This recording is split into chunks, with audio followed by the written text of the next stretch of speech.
Gusto niyo pangalanan ko yung vlogger na yun? Kung sino yung nakinabang na yun sa Pogo? Alam niyo ang pangalan niya?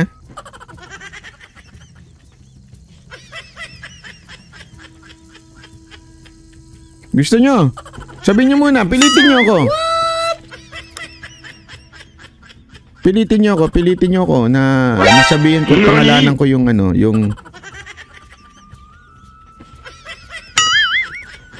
Hindi, ang po niyan, ang pangalan niya po si Tolonges Pogo. Yun.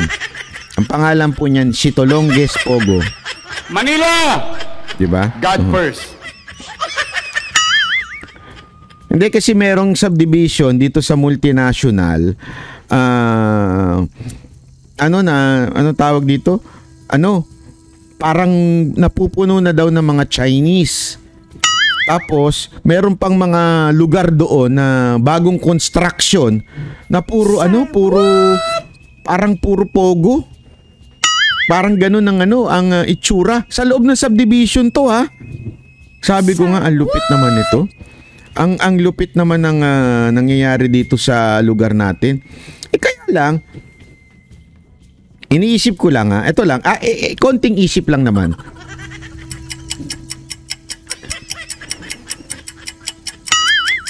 Wala naman silang illegal na ginagawa. Tama, mali.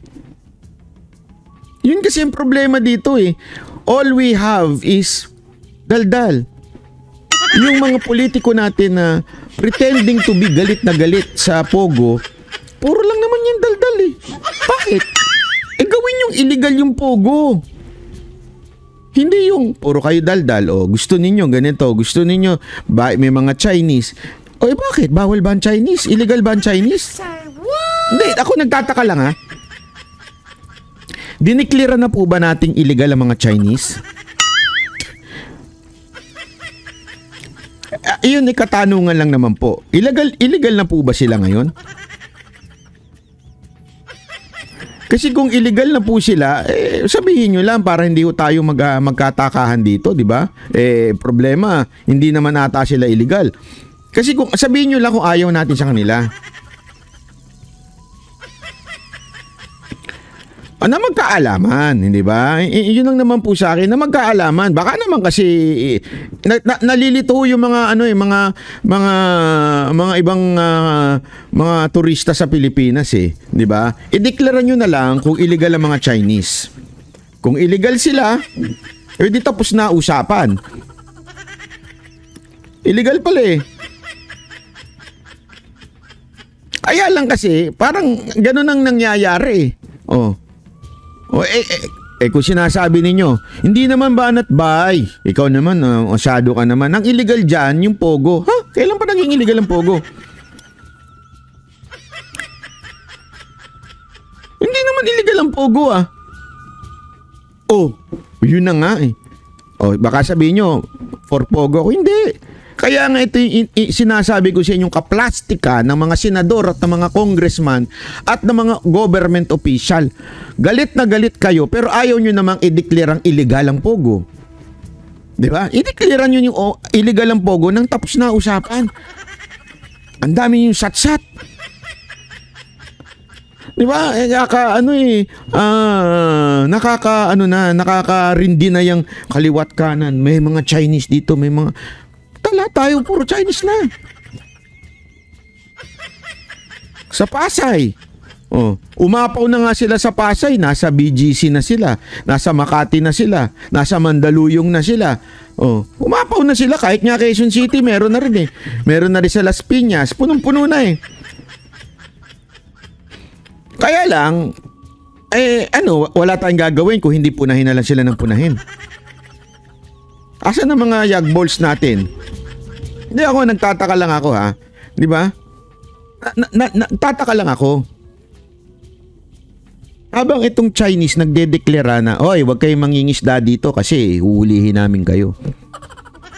Tayo naman, pasok mga suki. Pasok lang, sige lang. Lahat ng bawal sa inyo, ipasok nyo sa amin. Kasi nga alam mo ba, isa yan sa mga kinagalitan ng China government sa atin. Pinuna nga tayo ng China dyan eh. Hindi nyo ba alam? Sabi nila bakit ninyo pinapayagan itong mga pogo na to? Kasi illegal sa China yung pogo eh. Tapos tayo, hindi, okay lang yan. Walang problema dyan. Okay lang yan. Tapos, magtataka kayo, bakit ang dami ng Chinese? Bakit sobrang dami ng Chinese? Ay, tanga. Nagtaka ka pa. So what do I mean? Ano ba ibig kong sabihin, mga kababayan? Isa lang ibig kong sabihin. Kung naiirita kayo dyan, naiinis kayo, pwede ba let's unite and shout to our government to ban pogo? Ako, yan ang gusto ko. Iba ng mga pogo para matapos na to. Tapos ang usapan eh. Pag nakakita tayong Chinese, tanungin kagad natin. Why are you here? Ay, hindi pala, iba pala yun. Arabic pala yun. Di ba? Why are you here? Ganun lang. Tanungin natin, bakit kayo nandito? Anong ginagawa nyo dito? Syempre, pag sinabi niya, turista siya. Ilang buwan ka na nandito? Kasi, alam nyo kung bakit? Kaplastikan. Honestly, gusto lang nilang pumangit ang itsura ng Chinese. It's because of Duterte. Alam kasi nila na pag nasira ang imahe ng China at Chinese, Duterte yan. Yan ang gusto nila isaksak sa kukote ng mga bawat Pilipino. Ibig sabihin, yung kanilang inis, kuno sa pogo, it's just because of Duterte yan. Pero if making a solution, hindi naman nila ginagawa. Puro galit lang. Dahil Duterte yan. Bakit ganyan? Duterte yan eh. Di ba? Bakit ba dumami? Chinese, Duterte yan. Sandali, kailan ba dumami ang Chinese talaga ngayon? Kailan ho ba? Sige nga. Kung alam ninyo, kailan ho dumami ang mga Chinese? Ngayong panahon na to. Yung dati pa nga medyo pa eh. Ngayon hindi eh. Ako akin lang napaplastikan po ako kasi sa mga kababayan natin. Lalo na yung mga opisyal ng gobyerno. Napaplastikan ako sa inyo. At totoo lang. Medyo ibang level yung kaplastikan ninyo. Sana ho magbago-bago na kayo kasi sana tayo. Ako ito, matagal ko na ho itong panalangin, ha? Matagal ko na ho itong naisin na sana maban na ho totally ang pogo. Any form of gambling maban na ho sa Pilipinas. Kasi pucha, sa totoo lang, sabi nga nila, gambling is worse than mali. Gambling is the worst bisyo. Yun ang sinasabi nila. Kaya nga sana yun lang. Ako, yun lang ang sinasabi ko Sana po maging ano na po yan ang ating gobyerno. Panawagan natin sa bawat gobyerno. Iba nyo na yung pogo. Ang dami nyo pang satsat Galit kayo sa China. Iba nyo na pogo. Di ba? Pinayagan lang dati yung gambling revenue gawa ng pandemic. Correct. Ngayon, tapos na ang pandemic. So, iba nyo na. Diba?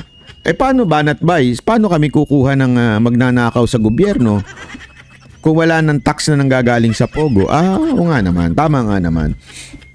So, sa akin, every time kayo nakakakita ng government official na nagsasalta against China, sabihin nyo lang, ban nyo na pogo. Daming satsat Daming pasakalye. China. Hindi China ang problema. Ang problema, yung illegal gambler. Yung mga illegal na kumpanya na gambling. Yun ang problema. Hindi yung pogo. Hindi yung Chinese. Yung pogo ang problema. Dito sa amin sa Bacoor, Cavite, napakaraming tsekwa. Oo nga eh. Hanap pa sila ng hanap, ano? Ano totoo, hanap sila ng hanap kung saan kaliwat kanan hinahanap nila kung asan yun. Asan ba yung birth certificate ni Gugu? Asan ba yung bahay ni Gugu? Asan yung puro si Gugu?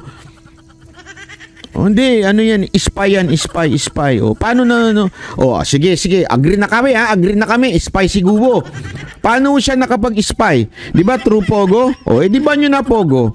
Ang dami nyo din na sinasabi. Spy si ano, spy yan, spy. O, spy. Hindi, alam mo, sa totoo lang, ha? Di ba? Oh, ito. Ay, sandali, ha? Ito, oh. Matapos palutangin ni Senador Win Gatchalian ang posible aniyang tunay na ina ni Bamban Tarlac Mayor Alice Go, inilabas ngayon ni Senador Risa Hontiveros ang mga dokumento na nagpapakitang hindi lang pala sa dalawa, kundi 7 negosyo kasosyo ng alkalde ang isang nagngangalang Wenny Lin. Pawang family businesses ito, kung saan kasama ni Mayor Go ang kanyang 2 kapatid, ama at si Wenny Lin.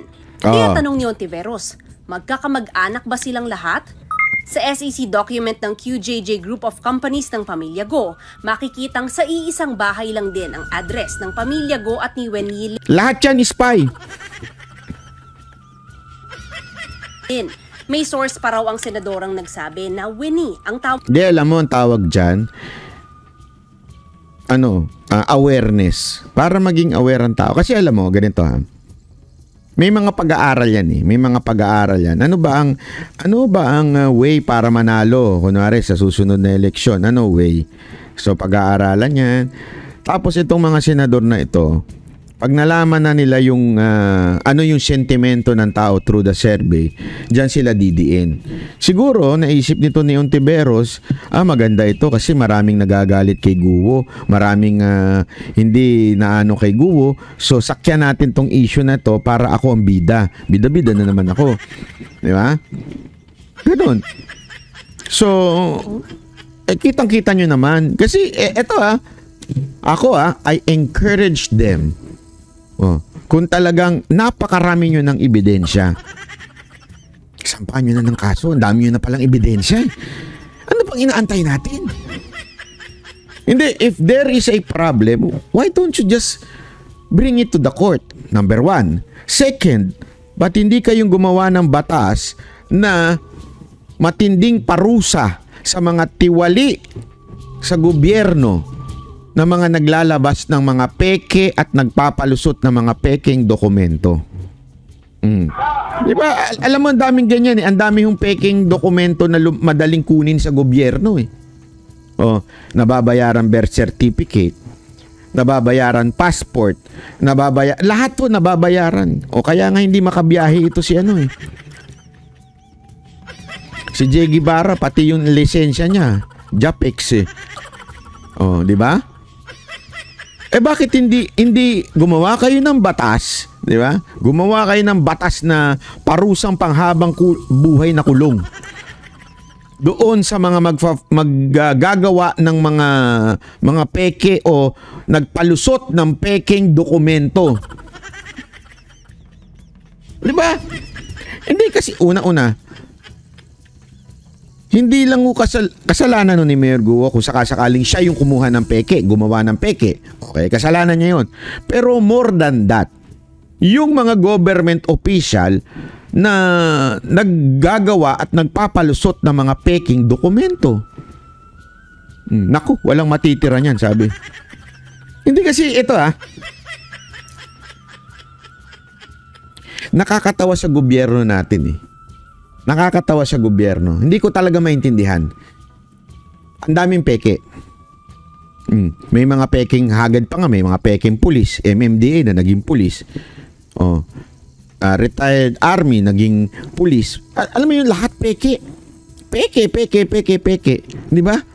Puro na lang peke ang nangyayari. Pati, ito hanggang ngayon, plaka ng sasakyan. Wala pa rin hanggang ngayon. Tapos magagalit sila. Alam niyo ba na ito problema ito sa bayan natin? Ito, ikat mo ito RJ, kasi ito importante ito eh. Alam niyo ba sa Pilipinas, bibigyan ka lang ng 1 linggo para makapagmaneho ng bago mong sasakyan o di kaya ng bago mong motor. Okay? So, pag wala pa yung ORCR, hindi mo na siya pwedeng imaneho. Hindi na pwedeng mag-issue yung dealer ng, alam mo yung, di ba dati nauso yung dealer mag-i-issue siya ng ilang linggong parang authority na mag-travel yung sasakyan. Ngayon, hindi na pwede. So ibig sabihin, pwede lang i-issue nung pinagbilhan mo ay 1 linggo lang. After that, illegal mo na pagka ginamit mo na yung sasakyan mo nang walang ORCR. Abay, ang gago naman pala ng LTO. Kasalanan ninyong hindi kayo nagbigay ng ORCR ng mabilis. Tapos ipagbabawal nyo pag nabenta. Naintindihan nyo ibig ko sabihin? So, what do I mean? Simple lang. Huwag nyong payagan na magbenta ang bawat dealer kung wala pang ORCR na naka-ready. Dapat bago pa ibenta yan, may ORCR na naka-ready, tapos itatype na lang ng pangalan, kukunin sa LTO, itatype yung pangalan, o in 1 week labas yan. Kasi kasalanan ninyo, ang magsasakripisyo ay yung mga rider. O sa tingin ninyo, pag nagkaroon ng checkpoint, bakit wala? Bago ito sasakyan mo, Ranil, ha? Yung stop ko. Bago yung sasakyan mo, ha? Pero ano na ito? Lagpas na ng 1 week, wala ka pang ORCR. Paano na yung permit to travel mo? Yari ka na naman. Yari ka. Pero ito, magtataka kayo. Pag umorder ka ng plaka sa Lazada or virtual plate, walang pinagkaiba sa itsura ng plaka na ini-issue ng LTO. Ganun katindi. Sabi ko, pag peke, wala pang 3 araw. Nasa iyo na. Yun ang totoo. Alam ko yun.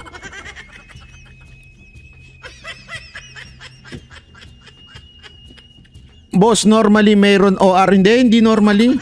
Wag ako. Kakabili ko lang na maraming mga iba't ibang motor at iba't ibang Hindi normal na lumalabas kagad ang ORCR. Ako, I can attest to that. Umaabot na lumalagpas ng 1 buwan. Wag niyo ako sabihan ng ganun kasi ako mismo na-witness ko yan. Na-witness ko yan sa mga staff ko na may mga kinuhang mga motor at sasakyan. Inaabot ng 1 buwan mahigit ang pag-issue ng ORCR. Iba pa yung plaka. Yung plaka, ay naku po. Ewan ko, mag-ilang taon na sa akin.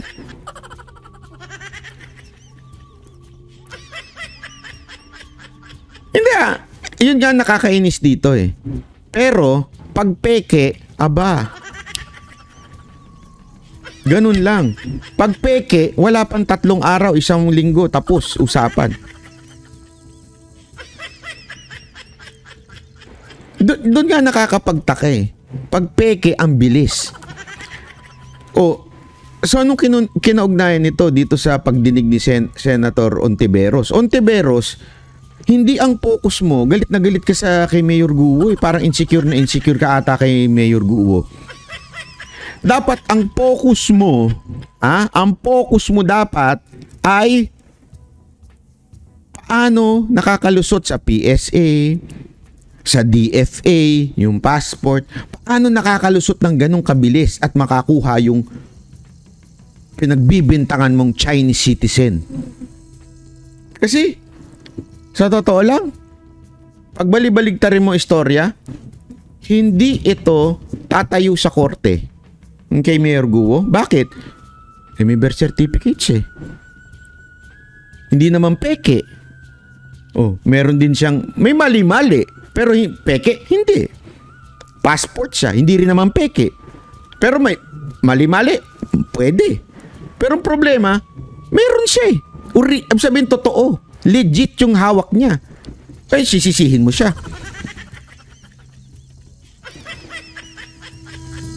Isa pa.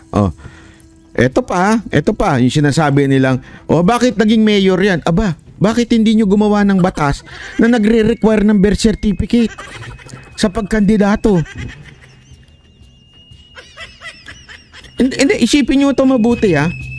Nagagalit kayo, bakit naging mayor yan? Ano ba ang qualification ng batas natin pagka kumandidato ka? Hindi nga nire-require yan eh. Walang requirement na birth certificate eh. As ayon pa sa batas ng COMELEC ha, pwede ka lang magreklamo habang kumakandidato yun. May certain period of time. May butas. Bakit hindi yun ang dami nating dapat pag-aksaya ng panahon tungkol dyan sa issue ni Mayor Guo. Ibig sabihin yung mga mali na batas sa atin at mga kulang na batas sa atin. Pero ang focus natin na kay Mayor Guo. Kaya nga, this is a very obvious,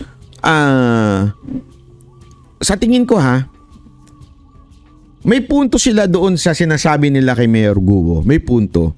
Pero ang punto ko lang dyan, ang focus na kasi is to condemn Mayor Guo only, hindi ayusin yung mga batas na nakalusot yung mga ganyang klase.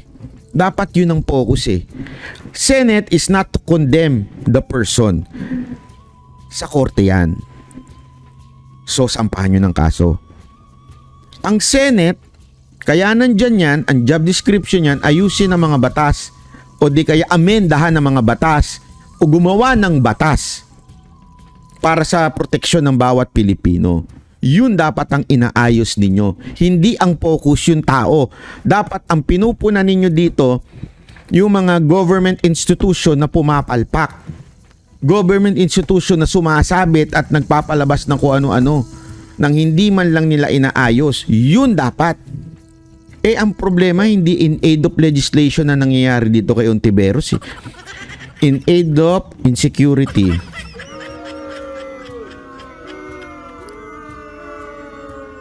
No, di ba? Sabi tuloy nito isa, banat by for senator. Hindi, alam mo, yan ang mahirap talaga pagka we have senators na hindi naman nagtatrabaho kung hindi nagpapakit lang. Sana gumawa ng batas. Yun lang sa akin dito. Kasi ang daming dito, ang daming na-discover eh. Ang daming na-discover na sabit pero pinabayaan lang. Diba? Huwag sa nanay ni Mayor Guo. Tanong pa niya, bakit daw ito sinisikreto? Sa dokumento naman ng Bureau of Internal Revenue na ibinahagi ni Ontiveros, sabi ng senadora, katakataka ang mga birth date ng co-incorporators ni Mayor Guo na sinasabing mga kaanak din niya. Ayon kay Ontiveros, si Wen Yilin kasi 1971 daw ipinanganak, kung siya raw ang tunay na ina ni Mayor Guo. Halimbawa yan, di ba yung dokumento sa business nila? Sandali, bakit pinalusot ng DTI yan?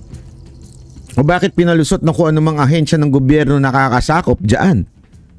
Ano nakalusot yan? Yun ang gawan nyo ng 15 taong gulang lang siya ng manganak. At kung siya rin ang nanay ng isa pang kapatid ng alkalde, 13 taong gulang lang siya ng manganak. Maliban na lang daw kung gawa-gawa lang ito lahat ng isang sindikatong Chino na pinayagan ng mga kawani ng gobyerno. Pinuntahan namin ang idineklarang address sa BIR ng tatay ni Mayor Guo at ni Wen Yilin pero wala ang eksaktong lot number. Sa kanumero nitong lote, sabi ng nakausap namin ay wala namang tumirang Guo at Wen Yilin doon sa nagdaang dekada. Ayon sa barangay, puro bodega at warehouse lang din ang nasa loteng yon. Pinuntahan din ng GMA Integrated News ang address ng mga Guo sa Valenzuela na mula sa ipinakitang dokumento ni Gatchalian. Pero ayon sa aming nakausap, wala raw ganoong pangalan doon. Sa Miyerkules magkakaroon ng executive session ang mga senador kasama ang ilang intel agencies para pag-usapan ang pagkatao ni Mayor Guo. Sabi ni Senador Loren Legarda, kailangang matunton kung saan at paano nakakakuha ng Philippine birth certificates ang mga dayuhan. Nabigyan daw sila sa mga satellite offices ng DFA na konsulado sa Pilipinas dahil meron ang mga non-Filipinos who are Chinese nationals ng Philippine birth certificate. Nung tinanong ko, paano nangyari yun? Galing daw sa PSA. Yan ay question mark. Or kung meron bang ibang source, saan? Bakit? Paano? Kaya hindi dapat pabayaan ng issue yan. It's every inch a very serious national. Ayan o, tabi pa ni Jim Lord. Banat ba, may pagkor nga doon sa loob ng compound ng Pogo doon sa Bamban. Pero di nila inusisa yung pagkor. Kasi nga hindi ang purpose nila yung gumawa ng batos eh. Ang talagang purpose nila ay kundinahin si Guo. Sabi ko nga sa inyo, this is a ako ang basa ko dito, itong pagdinig sa hearing na to, ito sa Senado na ito, ay isang galaw lang ng kalaban ng Pogo na pinasara doon sa Bamban. Ibig sabihin, competition lang ito. Competition ito sa negosyo. Kaya dikdik natin to. Malamang posible eh. Posible na si Mayor Guo ay isang malaking tao doon sa Pogo na to. Posible. Diba? Ibig sabihin, talaga nga namang yung grupo niya, may hawak nitong Queen's Dynasty. Ay, hindi. May hawak sila dito. Kaya kailangan siyang idikdik para yung yung dalawang Pogo na inaalaw, sila lang ang mamayagpag, di ba? Alam naman natin yan. Naku, maniwala kayo sa akin yung mga ganyang galawan. Galawang pang yan eh, pang negosyo yan eh. Security concern. Sinubukan naming kunan ng panig ang kampo ni Mayor Go pero wala pa rin silang tugon. Para sa GMA Integrated News, Mav Gonzalez, nakatutok, 24. Hindi kasi alam nyo, sabi nga na napakinggan ko ito kay Roque. Meron na limited lang ang ginagawang pagpigil sa Pogo. Merong pinayagan na 2 kumpanya lang dito sa Pogo. So yung iba pinigilan.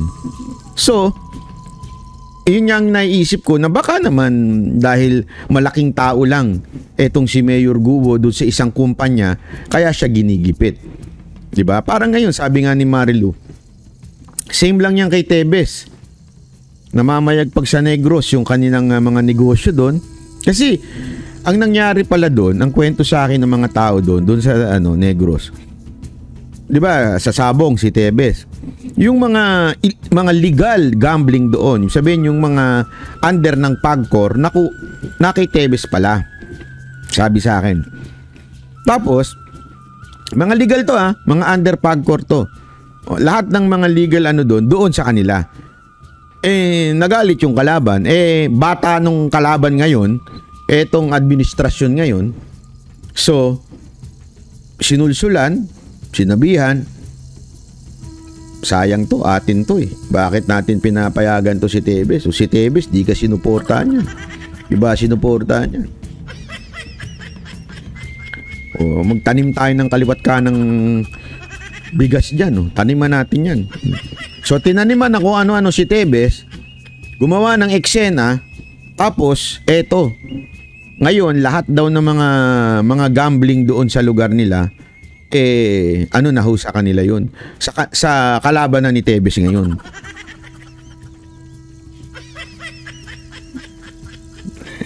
Sabi ko, ganyan talaga ang negosyo. Panapanahon lang yan. Kung sino nakaupo, kung sino may padrino sa taas, padrino sa Malacanang, yun na yun. Di ba? Ganun na nangyayari ngayon, padrinuhan sa taas. Ako po, malupit yan, malupit.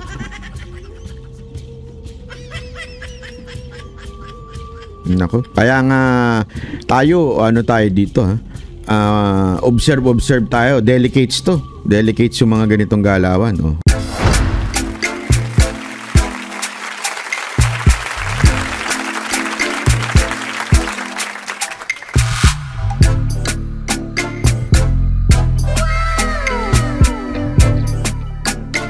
The next performance will start momentarily.